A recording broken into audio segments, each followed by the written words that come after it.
Vamos para mais uma questão, dessa vez de Química, do simulado Bernoulli 2024. Uma questão bem legal aí de equilíbrio químico e aplicar o princípio de Le Chatelier. Vamos começar a leitura da questão.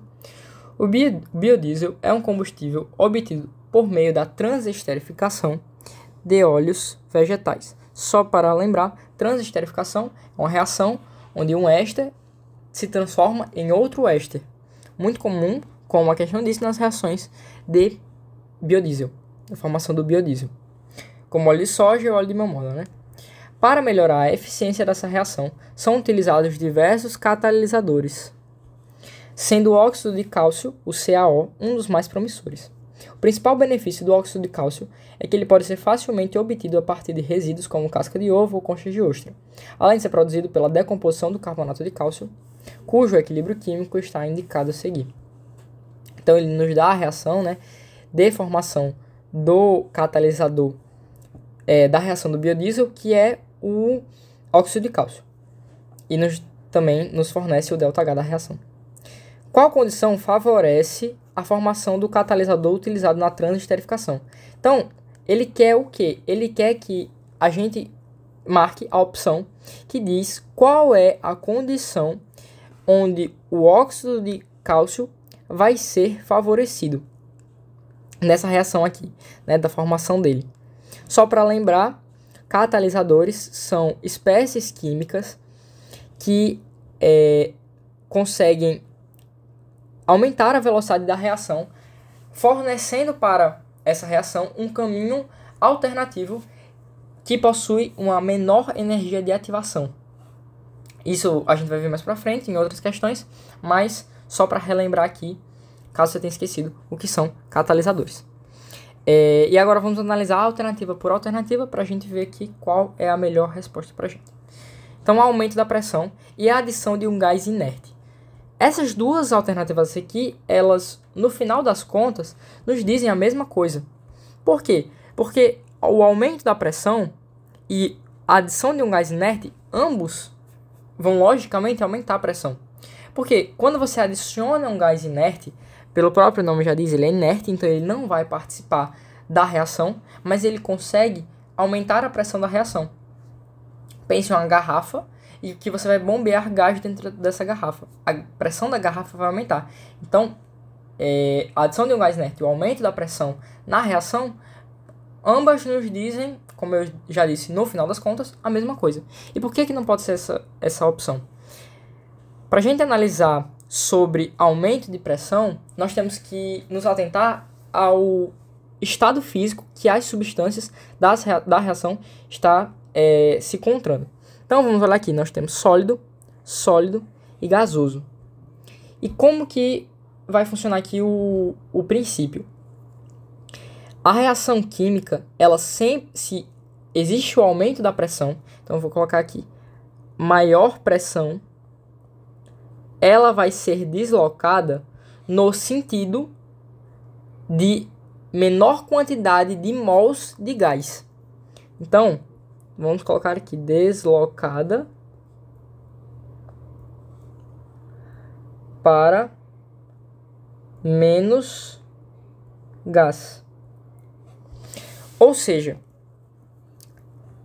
nessa equação aqui nós temos sólido, sólido, e desse lado aqui nós temos um gasoso. Então, se eu aumentar a pressão dessa reação, o equilíbrio vai ser deslocado para onde?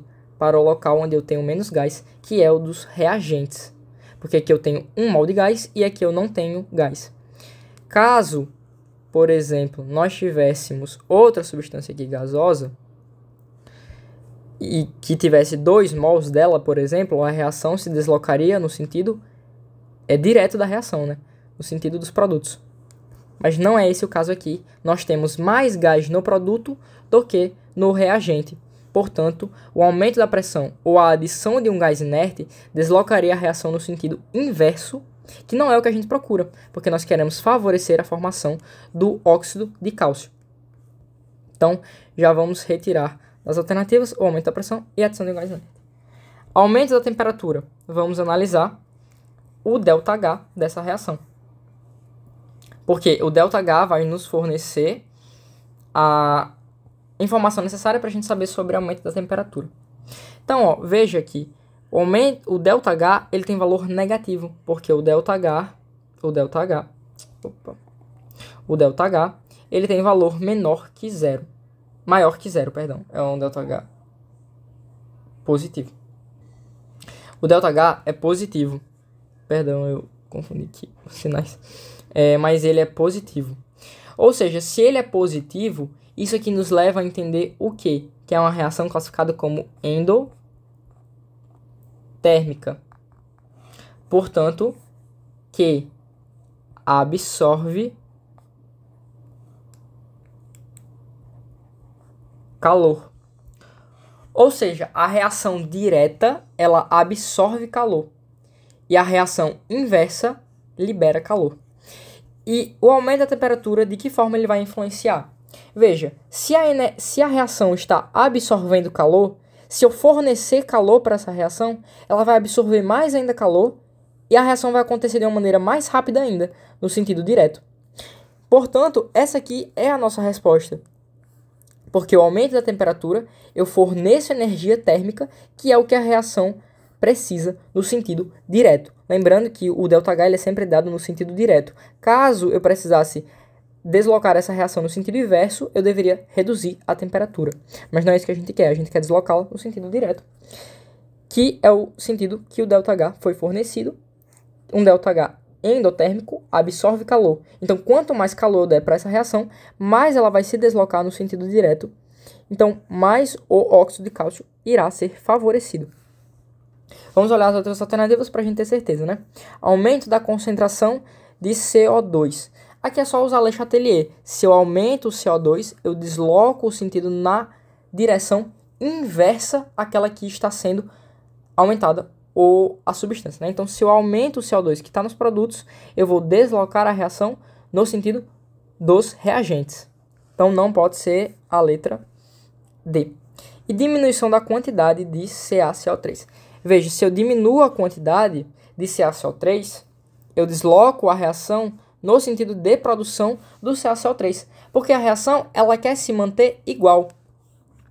A reação, ela sempre tende ao equilíbrio. Por isso que é equilíbrio químico. Se eu diminuo isso aqui, esses aqui tem que diminuir também para que todos fiquem iguais. E como que ele vai diminuir? Eu reagindo eles e formando o CaCO3 para que ele aumente a quantidade e todo mundo fique igual. Portanto, não pode ser a diminuição da quantidade de CaCO3. Poderia ser o seu aumento. Porque com o seu aumento, esse aqui também quer aumentar e esse aqui também quer aumentar. Então, o sentido da reação vai ser deslocado no sentido direto. Portanto, a gente fica ainda com a alternativa letra C, sendo a nossa melhor resposta, portanto, o nosso gabarito da questão.